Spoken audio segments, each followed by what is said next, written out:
ایک بات پڑھی نسائی شریف میں اور دیگر کتابوں میں، کچھ باتیں انسان کے لیے غذا بن جاتی ہیں۔ وہ بیمار ہو تو پڑھ کے تندرست ہو جاتا ہے، وہ دکھی ہو تو پڑھ کے سکھی ہو جاتا ہے، سن کے سکھی ہو جاتا ہے۔ حضرت ام سلیم، حضرت انس بن مالک کی والدہ، ان کے شوہر موجود نہیں تھے، انتقال کر گئے، تو حضرت ابو طلحہ انصاری کہتے ہیں کہ میں نکاح کرنا چاہتا تھا۔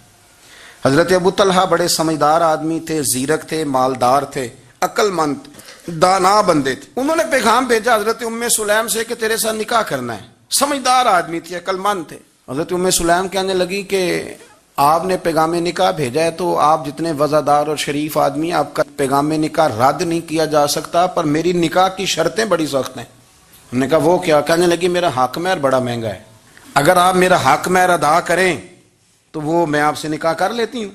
حضرت ثابت رضی اللہ تعالیٰ عنہ فرمایا کرتے تھے دنیا میں اتنا تگڑا حق مہر میں نے کسی بی بی کا نہیں دیکھا، اور اتنا خوبصورت بھی نہیں دیکھا جتنا حضرت ام سلیم کا حق مہر ہے۔ حضرت ابو طلحہ کہنے لگے بی بی تو حق مہر بتا، تیرا کیا حق مہر ہے؟ دیکھو ان لوگوں کا ایمان کتنا مضبوط تھا، تعلق کتنا گہرا تھا۔ ام سلیم کہتی ہے حق مہر دے دو، اور جو لفظ انہوں نے بیان کیے وہ اتنے شاندار ہیں کہ وجد کرنے کو دل کرتا ہے۔ فرمانے لگی بس حق مہر لوں گی، اس کے بعد کسی چیز کا سوال نہیں کروں گی، ساری زندگی خرچہ نہیں مانگوں گی، روٹی پانی کپڑا جو دو گے پہن لوں گی، پر ایک حق مہر وہ اگر دیتے ہو تو میں نکاح کر لیتی ہوں، اس کے علاوہ سوال کوئی نہیں۔ حضرت ابو طلحہ کہنے لگے بی بی بتا تو صحیح حق مہر کیا، تو رو پڑی۔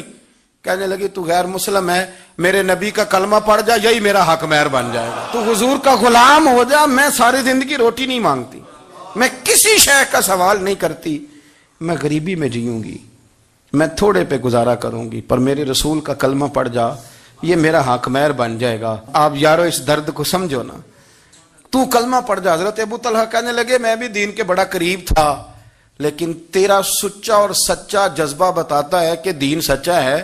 فرمانے لگے تو اب نکاح کر چاہے نہ کر، میں نے مصطفیٰ کا کلمہ پڑھنے کا فیصلہ کر لیا، میں نے فیصلہ کر لیا ہے کہ اب میں نبی پاک کا کلمہ، اور میری یہ شرط نہیں کہ تو نکاح کرے چاہے نہ کرے۔ یہ وہ واحد حق مہر ہے۔ ایک بی بی نے حق مہر لیا ہے کہ تو کلمہ پڑھ، تو کلمہ پڑھ اور میں تیرے ساتھ نکاح۔ اللہ کرے اب بھی بیبیاں ہوں جو کہیں کہ پہلے نمازی بن، قرآن مجید یاد کر، پہلے شریف النفس ہو، پر یہ تو بیبیوں کی شرطیں نہیں۔ بیبیاں تو کہتے ہیں قبضہ دے، تو اپنی کنجیاں دے، باقی کسی چیز کی ضرورت۔